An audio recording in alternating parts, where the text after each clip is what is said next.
Hey, what's going on, guys? It's Corey from Lion Dads. I'm back with another video for you. As you can see, back in the office, and not the truck this time. I had a leak in the washing machine, which is right above this room, and a flooding type situation in here. Luckily, was able to salvage everything, do all the cleanup myself and stuff. Just took some time to get this room back in order. So I'm back in here for now. I'll still do more stuff on the truck. I like driving around and putting some info out there on the road. It's a little pretty efficient use of my time. But today I got another video for you guys, and we're going to talk about the question I saw that somebody had about not being able to find quality meat in their area. I'm pretty much assuming they're talking about being in the grocery store and getting all their products from the grocery store and not feeling that the quality is up to par. So we're going to kind of go over that, what you can do and what to do in that situation. But obviously, before we get started, go down, hit like, subscribe, notification bell, all that good stuff, so you can keep seeing all the content I'm putting out, and leave a comment. So quality meat in your area. So first thing I want to kind of go over is, what do you consider quality meat?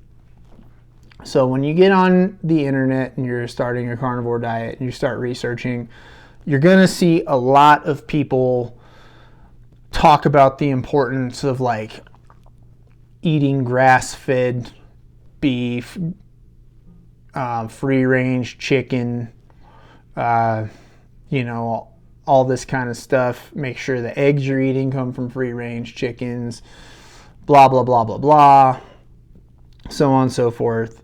And so they'll only stick to grass-fed, organic, whatever meats they sell in the store, and that good stuff.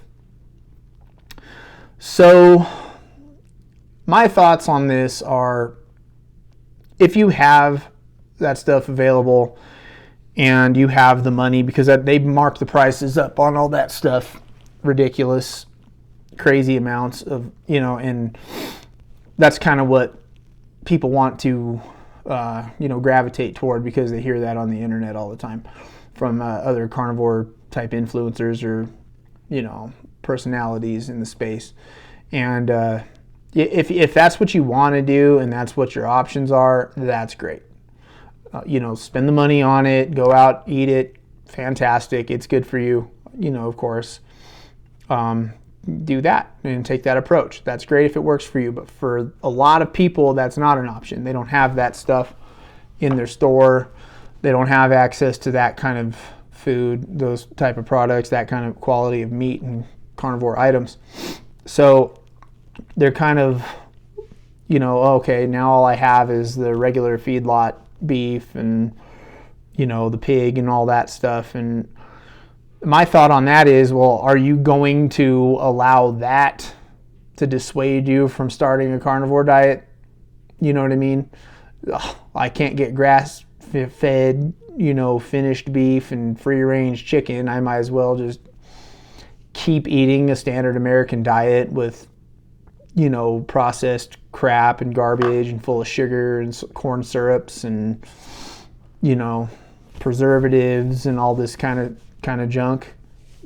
Is that really, that's what you're going to do instead, because there's no grass-fed, free-range meat in your store? When you think about it, even coming out of my mouth, it sounds ridiculous. You know what I mean? You're coming from a standard American diet. You're eating food that is, basically cut with seed oils and garbage, like, soybean and things like that. You're eating sugar-filled breads and, fruits and whatever that have, you're probably not even eating real fruit. You're eating fruit cups that are full of corn syrup and stuff. And even that, they're, pumped full of GMOs and sprayed off with pesticides and all this kind of stuff. And you're going to say, because there's no grass-fed, free-range meats in my store, I'm going to just keep killing myself with, products that are marketed as food but are I barely consider, most people barely would consider to be food in the first place. It doesn't sound rational. It sounds ridiculous. It sounds crazy. The thing about grain-fed beef versus grass-fed beef, and this is me doing limited research on the internet about it, and my very, very, very small understanding of biology from high school is that really the beef stuff probably doesn't even matter if you're getting grass-fed versus, I'm sure there's minor differences. There are differences in grass-fed and grain-fed, and there's probably some benefit to eating more grass-fed, but beef are ruminant animals anyway. They have a multi-chambered stomach, different, their digestive system's different to where they can eat different foods and they process out and create waste out of a lot of the bad stuff that you would consider bad in grains anyway. So the quality of meat, I'm sure there is some difference, and I'm sure I'm going to have some carnivore scientists out there on the internet jumping all over my ass about it. But to me, it really, the way I researched it and the way I've read it and seen it, it doesn't really seem like it matters all that much. And I understand that pigs don't have the same thing, the same issue or whatever. They are the same benefit. They don't have that type of stomach. So if you feed them slop, and you throw a bunch of junk in there, it's going to come through in the meat, sure. I'm sure there's, trace amounts of probably whatever they're eating in the meat. But at the end of the day, you're still getting quality protein. You're still getting quality animal fat. I have been buying bacon in the store for a long time, especially when I first started out, and I still do once in a while. I buy ham in the store when I need to. I buy pork shoulder in the store when I need to. I don't go crazy and overthink it and drive there stressing out that I'm getting, a pig or a cow that was fed with products that I myself personally wouldn't eat. They are going to waste, like a lot of that's going to come out in the waste, and they are, I'm sure, like I said, I'm sure there's going to be trace amounts. I'm not a biology expert by any means, but it's not something I think about. It's not something that I stress about. And, I don't think that it's had any negative effect on my health or my well-being or my results when it comes to being on a carnivore diet. I think my progress has been pretty much the same as anybody else I've ever met. Maybe not, not at the same, everybody's the same, but I think that I don't think I've been held back in any way by the quality of the food that I've eaten from a store. I mean, hell, when I worked in the office building, we had a like a cafeteria downstairs, kind of like a little convenience store, and they had hot dogs on the roller and stuff. And in a pinch, if I was hungry and I had to eat and that's all there was, I ate 4 hot dogs. You know what I mean? Like, it's better than what I would have had in the alternative. You know what I mean? It's better than eating a bunch of bread and fruit cups and chips and other crap that's not nutrient dense. There's no nutrients in it. If there's any at all, they're negligible. And, it's just better, and it makes more sense overall, to just stick to the plan, stick to your carnivore diet. Don't stress out about it. Now, by all means, make sure you're checking your labels and stuff like that, because there's been plenty of foods in the store that market themselves as this is meat, and then you look at the back and it's sure as hell not all meat. There's canola in it and soybean and all this other crap that they put in as fillers to make it cheaper, and I can't for the life of me imagine why they do it, but they do. Now, the alternative to shopping in the store, and a lot of, the question stems back to this person saying, hey, I don't have quality meat in my area. Are you sure you don't have quality meat in your area? Have you really gone online and done the research and looked before you threw out this claim that there's no quality meat in your area? And what we can all define as our area depends on what you're willing to do to go out and, get your food, how far you're willing to drive. I myself recently just drove 2 hours because my butcher was too busy when I bought my meat from a rancher. I had to drive 2 hours out of my way to go pick up my meat from a different butcher because that was all that was available basically in this region of the state I'm in. So it's pretty much like, what do you consider your local area? How far are you willing to go to get quality meat? Because I buy my food, as I've said on here before, from a local rancher, and I noticed the quality. I have all that stuff. My food does come out grass fed, and my chickens and my eggs are free range and all that kind of stuff. I have that luxury because I did have a quality, reasonably priced rancher in my area. And they have a butcher that they'd send my food to, and that guy is now, like I said, food processor, meat processor, whatever you want to call them. They're booked right now, so I had to find a different one. But I've had this option, and that's how I've been eating for the last couple of years. Before you go throwing it out there like, oh, the food in my store is garbage and it doesn't work, or it's terrible for me, I might as well just stick to eating a standard American garbage diet that's keeping me fat and unhealthy and out of shape and killing me. Make sure you get online and do your research and maybe expand your horizons a little bit. Maybe you would be willing to drive an hour out of your way to get food once every 6 months. Does that really sound that unreasonable?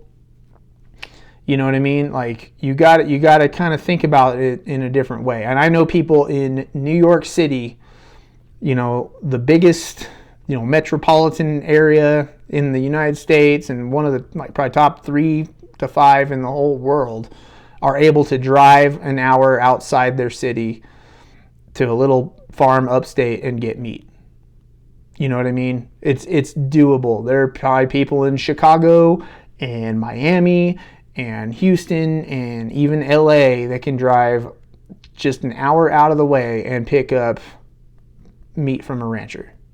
You know what I mean? They're everywhere. If you go online and you look around, there are quality meat providers probably in your area. If you have to drive a little bit once every 6 months or even a year, if it's just you and your one spouse or whatever, the deal is to get some good quality meat. Is it really that big a deal? These are just things you have to factor in and think about when you ask this kind of question about, or raise this concern that you have no quality meat in your area. You may have to get a little creative. You may have to do things differently than what you thought you were going to have to do.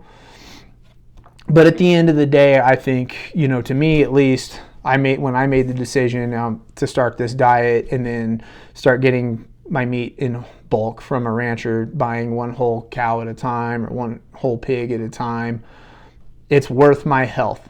It's worth my health for me to go a little extra above and beyond, maybe inconvenience myself slightly, maybe spend a little extra money. I really have done the math and sat down and did it, and it's not that bad. I actually save a little money, I think, by buying in bulk. It's just that money's up front.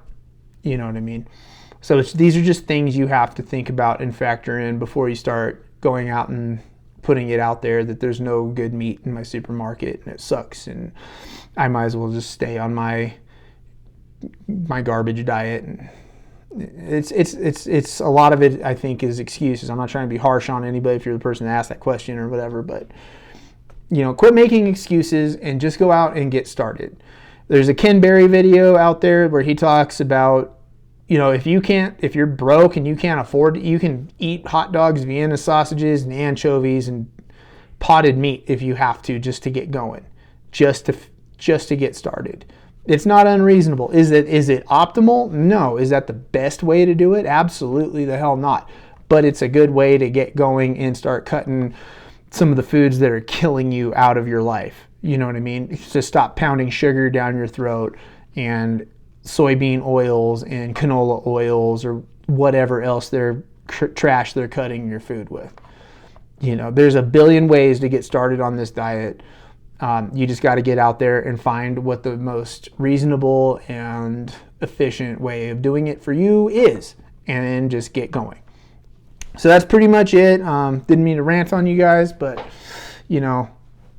quit. I want people to stop making excuses and just, if they want to get started on this, get started on it and quit trying to find reasons not to.